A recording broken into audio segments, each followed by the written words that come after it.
Hello students, आज हम आपके सामने एक टॉपिक लेकर उपस्थित हैं जिस टॉपिक का नाम है रेड डाटा बुक।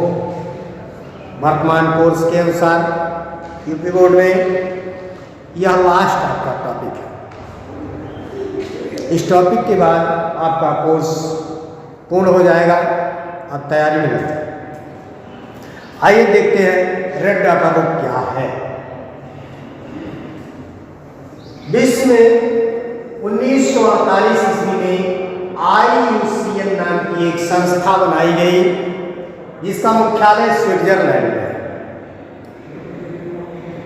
पूरे विश्व के लोगों को ये चिंता हुई कि अनेक जीव जातियां पृथ्वी पर जो पहले पाई जाती थी अब नहीं पाई जा रही है, यानी जीव जातियों के सदस्यों की संख्या लगातार घटती जा रही है।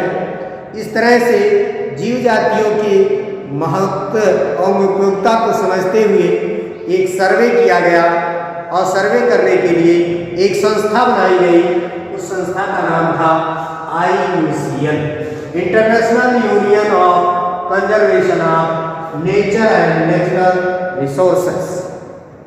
IUCN का प्रकार international union of conservation of nature and natural resources, जिसे अब WCU कहा जाता है। इसी IUCN को अब WCU कहा जाता है, वर्ल्ड कंजर्वेशन यूनियन कहते हैं। इसका मुख्यालय स्विट्जरलैंड में है। इन्होंने सर्वे किया और एक पुस्तक में उन जीव जातियों का नाम प्रकाशित किया जिनकी संख्या लगातार बहुत तेजी से घट रही थी या घट चुकी थी। उनकी संख्या का नाम सहित वो एक पुस्तक में प्रकाशित किया। उसी पुस्तक को रेड डाटा बुक कहते हैं। रेड डाटा बुक को हम इस तरह से समझ सकते हैं, यह एक पुस्तक है जिसमें विलुप्तता के कगार पर खड़े या विलुप्त प्राय जंतु व पौधों के नामों का एक संकलन। रेड डाटा बुक क्या है? यह एक पुस्तक है जिसमें विलुप्तता के कगार पर खड़े अर्थात ऐसे जीव जातियों का नाम है जो अभी विलुप्त तो नहीं हुए हैं लेकिन उनकी संख्या बहुत कम पाई जा रही है। ऐसे जीव को विलुप्तता के कगार पर खड़े या विलुप्त प्राय यदा कदा एकाध संख्या पाई जा रही है। उन जंतु व पौधों के नामों का एक संकलन है, अर्थात इस पुस्तक में ऐसे जंतु व पौधों का नामों का संकलन है जो या तो उनकी संख्या अप्रतिम रूप से कम हो रही है या कम हो चुकी है। इसमें लगभग 18,000 जीव जातियों का नाम वर्णित किया गया है। उनके स्थान वर्णित किए गए, कहाँ पाए जाते हैं, क्या हैं, जो विलुप्ति के कगार पर हैं या विलुप्त होने वाले हैं। इन संकटग्रस्त इन्हीं जातियों को संकटग्रस्त जातियां कहा गया। ये संकटग्रस्त जातियां हैं जो अभी विलुप्त तो नहीं हुई हैं, ना विलुप्ति के कगार पर हैं, लेकिन उनकी संख्या बहुत तेजी से घट रही है। संकटग्रस्त जीव जातियां क्या हैं? वे जीव जातियां जिनकी संख्या लगातार शोचनीय रूप से घट रही है।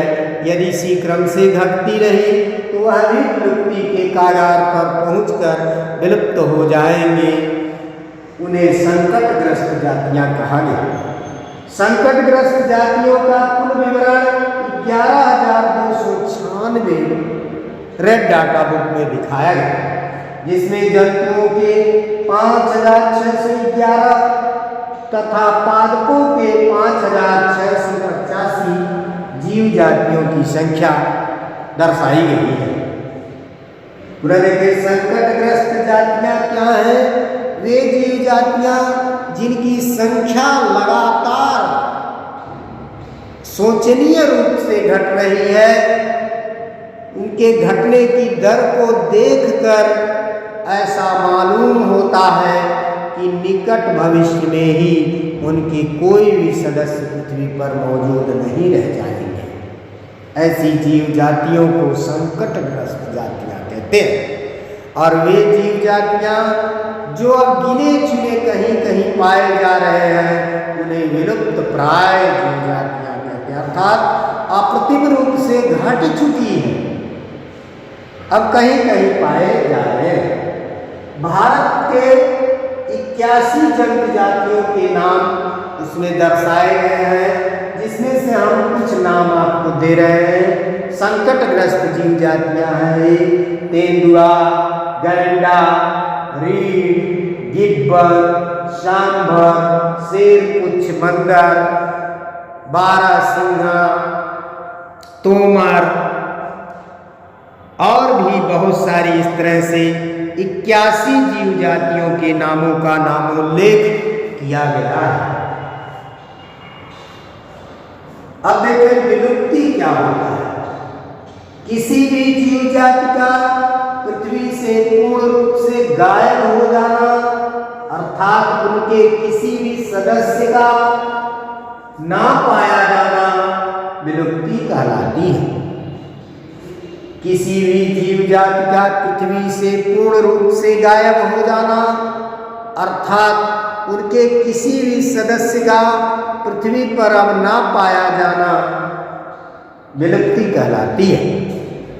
ऐसे जीवों को विलुप्त जीव कहते हैं।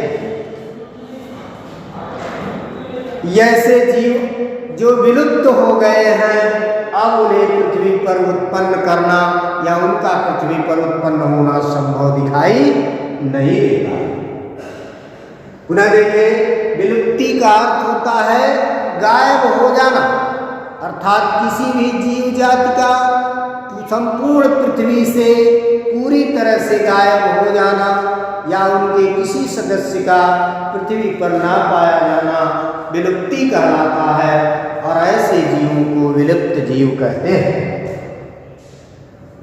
विलुप्ति कई प्रकार से होती है, कारणों के आधार पर कई प्रकार से बांटा गया है। नंबर 1, प्राकृतिक विलुप्ति। वह विलुप्ति जो प्राकृतिक कारणों से होती है उसे प्राकृतिक विलुप्ति कहते हैं। कुछ जीव ऐसे होते हैं जो किसी विशिष्ट क्षेत्र में ही पाए जाते हैं। उस क्षेत्र पर दैवीय आपदा के आने से संपूर्ण जीव सदस्य नष्ट हो जाते हैं, तो उसे हम प्राकृतिक विलुप्ति कहते हैं। उदाहरण के लिए हम कहते हैं कि हरे कलर के मेढक किसी विशिष्ट कुएं में पाए जाते थे। कुएं के पुराने होने पर, पट जाने पर वह हरे मेढक अब नहीं पाए जाते, तो हम कहेंगे कि वह प्राकृतिक रूप से विलुप्त हो गए। या किसी जंगल में कुछ विशिष्ट प्रकार के जीव पाए जाते थे, पौधे थे, उस जंगल के नष्ट हो जाने से फिर वो नहीं पाए जाते, ऐसे जीव को प्राकृतिक विलुप्ति, अर्थात सीधे शब्दों में प्राकृतिक कारणों से हुई विलुप्ति को प्राकृतिक विलुप्ति कहते हैं। दूसरा, अप्राकृतिक विलुप्ति जो मानवीय कारणों से होती है, अत्यधिक शिकार, अत्यधिक उपयोग आदि कारणों से किसी जीव जाति के विलुप्त हो जाने को अप्राकृतिक विलुप्ति कहते हैं। जैसे डोडो नाम की पक्षी जो म्यांमार के समुद्र तटीय इलाकों में बहुतायत में पाए जाते थे, शिकारियों द्वारा अत्यधिक शिकार करने थे, वह पक्षी अब बिल्कुल नहीं पाई जाती। सामूहिक विलुप्ति, जंगलों में आग लगने से, भूस्खलन होने से, झीलों के सूख जाने से वहां पर अनेकानेक जीव जातियां एक साथ विलुप्त हो जाती हैं। ऐसे विलुप्ति को सामूहिक विलुप्ति कहते हैं। इस प्रकार की विलुप्ति लाखों वर्षों में होती है। उसे हम प्राकृतिक विलुप्ति कहते हैं।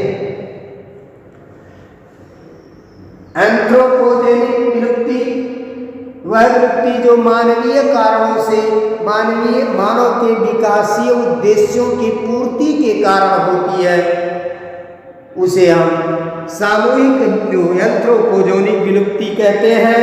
इस प्रकार की विलुप्ति में बहुत कम समय लगता है, यह सबसे घातक होता है। विश्व संरक्षण संगठन के अनुसार 75% जीव की विलुप्ति का मुख्य कारण एंथ्रोपोजेनिक विलुप्ति है, अर्थात मानवीय विकास के कारण हुई है। क्योंकि बहुत सारे जीव ऐसे होते हैं जो एकांत क्षेत्रों में रहते हैं, वहाँ मानव की आवाजाही से उनमें प्रजनन आदि नहीं हो पाता, जिससे उनकी अगली पीढ़ियां नहीं आ पाती।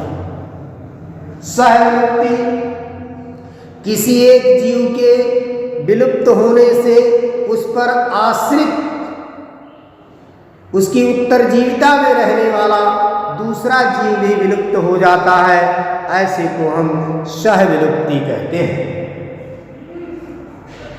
जैसे डूफ और डोडो।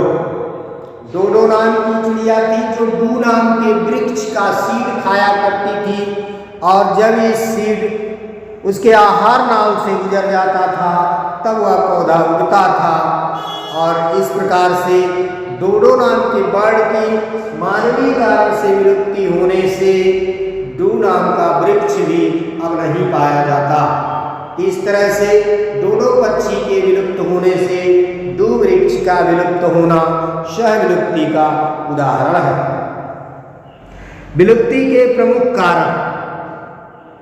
विलुप्ति के प्रमुख कारण, पहला कारण है मानव जनित कारण।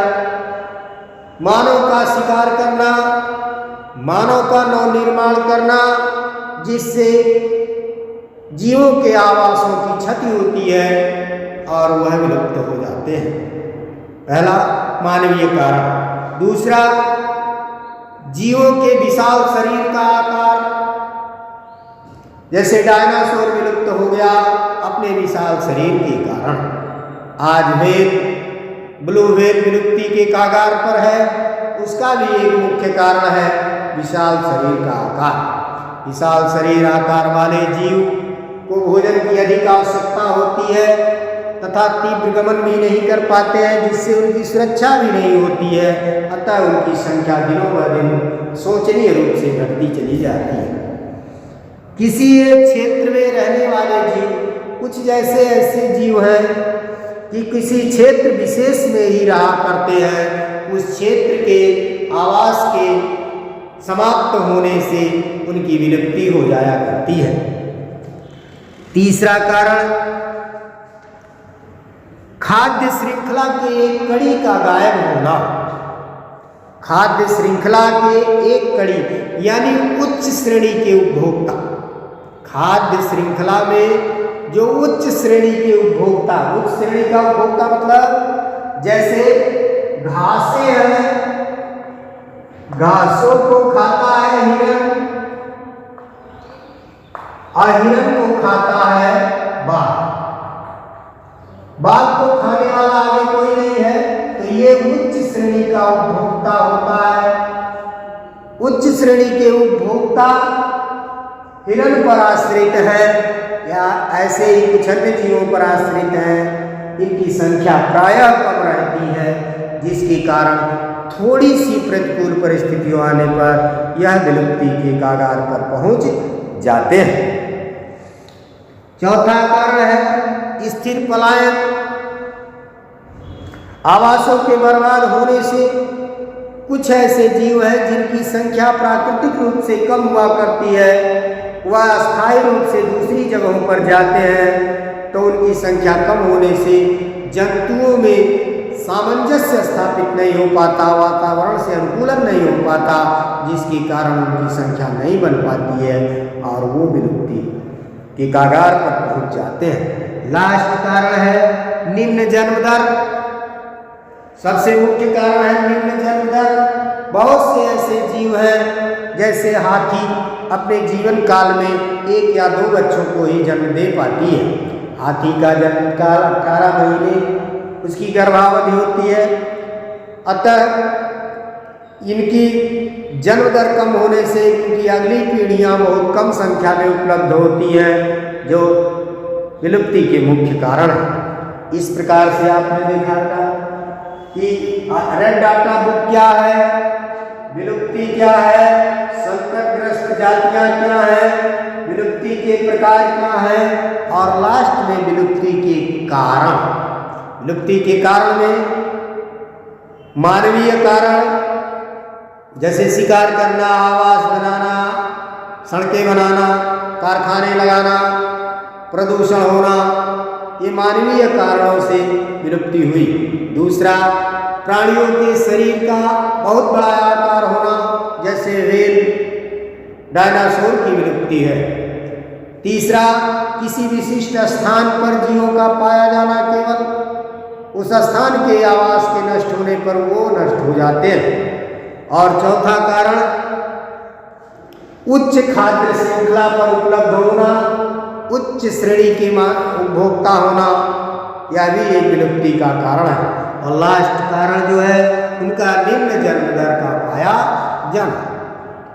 इस तरह से यह वीडियो समाप्त हुआ और यह चैप्टर भी यहाँ पर समाप्त होता है।